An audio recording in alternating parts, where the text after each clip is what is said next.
ఇప్పుడే జీ5 app download చేయండి. చూడండి మీ ఫేవరెట్ టీవీ షోస్ ఎప్పుడైనా ఎక్కడైనా. పాప కన్నతల్లి ఎవరో తెలియకపోయినా పాపను కన్నబిడ్డలా చూసుకున్న మిత్రానందన్ గారికే పాపను అప్పగించడమైనది.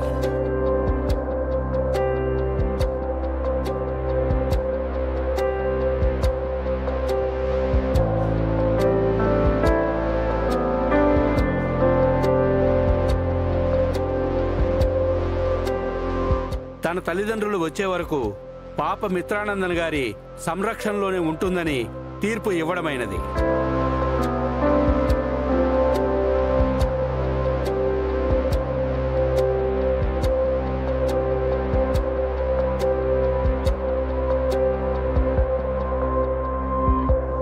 కేసు పూర్వాపరాలు తెలుసుకోకుండా ఈ కేసులో తలదూర్చినందుకు లాయర్ చాణక్యను సున్నితంగా మందలించడం జరుగుతుంది. Sorry your honour. చివరిగా పాప కోసం ఆఖరి క్షణం వరకు పోరాడి నిజాలను వెలికితీసి పాపను మిత్రానందన్ గారికే దక్కేలా చేసిన మిసెస్ లక్ష్మీ మిత్రానందన్ని కోర్టు అభినందించడమైనది.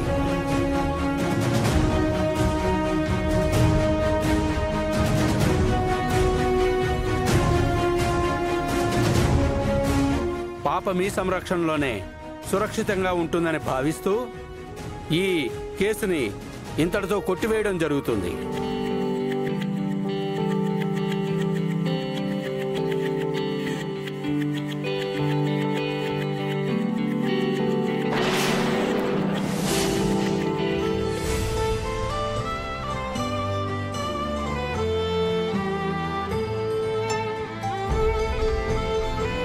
చాలా థ్యాంక్స్ అర్జున్ గారు.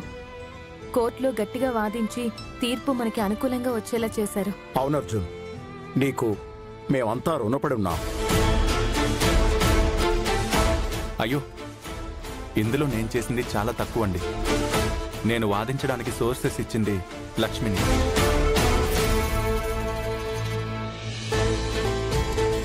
ఫైనల్ ట్విస్ట్ కూడా తందే.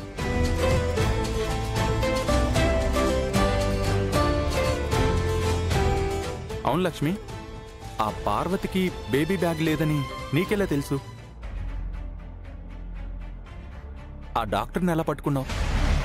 ఎంత పెద్ద క్రిమినల్ అయినా ఒక్కోసారి చిన్న తప్పు చేసి దొరికిపోతారు కదా, ఇది కూడా అలాగే జరిగింది. అసలు ఎలా కనిపెట్టావు వదినా? ఆ పార్వతి మన ఇంట్లో స్టే చేసిన రోజు డిన్నర్ చేశాక ఏదో టాబ్లెట్ వేసుకోవడం నేను గమనించాను.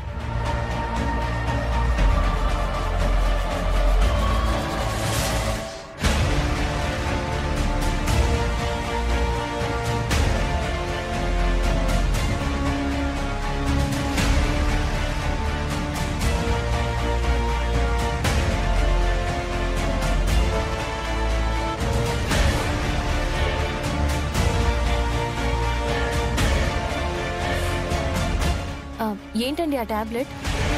దేనికి వేసుకున్నారు? మీకెందుకు? అది కాదు, మీ ఒంట్లో ఏమైనా బాగోలేదా?